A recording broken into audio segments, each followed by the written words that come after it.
Iran Israel युद्ध, LPG संकट और संसद में हंगामे के बीच देश दुनिया से जुड़ी 10 बड़ी खबरों के बारे में जानकारी देता है हमारी पहली खबर। बच्चों की सुरक्षा को लेकर महासंकल्प लीडरशिप डायलॉग। जी हाँ, बच्चों की डिजिटल सुरक्षा और उन्हें तकनीकी रूप से सशक्त बनाने के उद्देश्य से 13 मार्च को महासंकल्प लीडरशिप डायलॉग का आयोजन किया जाएगा। इस कार्यक्रम में शिक्षा, साइबर सुरक्षा और सामाजिक क्षेत्र से जुड़े विशेष हिस्से लेंगे और बच्चों को सुरक्षित डिजिटल वातावरण देने का उपयोगी और चर्चा भी करेंगे। कार्यक्रम का मुख्य उद्देश्य बच्चों को इंटरनेट की सुरक्षित उपयोग, साइबर अपराधों से बचाव और डिजिटल सशक्तिकरण के प्रति जागरूकता फैलाना है। तो वहीं आगे लेके चलते हैं आज की दूसरी खबर की ओर। ईरान इजरायल युद्ध का 14वां दिन। जी हाँ, मध्य पूर्व में चल रहे ईरान इजरायल युद्ध 14वें दिन की ओर भी तीखा हो गया है। अब तक इस संघर्ष में 13,408 नागरिकों की मौत हो चुकी है।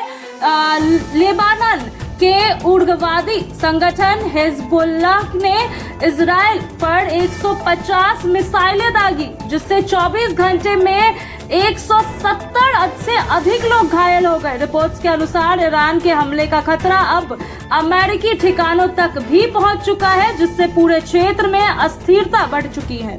तो चलिए आगे बढ़ते हैं लेके आज की तीसरी खबर की ओर। प्रधानमंत्री नरेंद्र मोदी ने ईरानी राष्ट्रपति से की बातचीत। जी हाँ, मध्य पूर्व में बढ़ते तनाव के बीच नरेंद्र मोदी ने ईरान के राष्ट्रपति से फोन पर बातचीत की। उन्होंने क्षेत्र में बढ़ती हिंसा, नागरिकों की मौत और बुनियादी ढांचों को हुए नुकसान पर चिंता जताई। बातचीत के दौरान भारतीय नागरिकों की सुरक्षा पर भी चर्चा हुई और हालत पर नजर बनाए रखने की बात कही गई।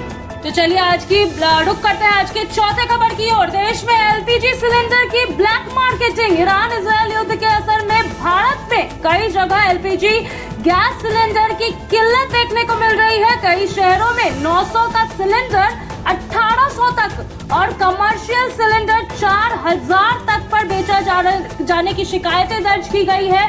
गैस कंपनियों ने स्थिति को देखते हुए नए नियम लागू किए हैं, जिसके तहत ग्रामीण क्षेत्रों में 45 दिन और शहरी क्षेत्र में 25 दिन बाद ही सिलेंडर बुक किया जा सकेगा। तो वहीं आगे बढ़ते हैं आज की पांचवी खबर की ओर। एलपीजी संकट के बीच सरकार का वैकल्पिक प्लान। केंद्र सरकार ने गैस की संभावित कमी से निपटने के लिए राज्य को 48,000 किलो लीटर केरोसिन, मिट्टी का तेल यानी कि अतिरिक्त आवंटित किया गया है। सरकार का कहना है कि देश में गैस की कोई वास्तविकता कमी नहीं है और रोजाना करीब 50 लाख सिलेंडर की डिलीवरी की जा रही है। साथ ही होटल्स और रेस्टोरेंट्स को अस्थायी रूप से केरोसिन और कोयले के उपयोग की अनुमति भी दी गई है। तो वहीं आगे बढ़ते हैं आज की छठवीं खबर की ओर। एलपीजी संकट से ऑनलाइन फूड और ई कॉमर्स पर असर। जी हाँ, रसोई गैस की कीमतें और का असर आम बाजार पर भी देखने को मिल रहा है और ऑनलाइन सेवाओं पर भी दिख रहा है।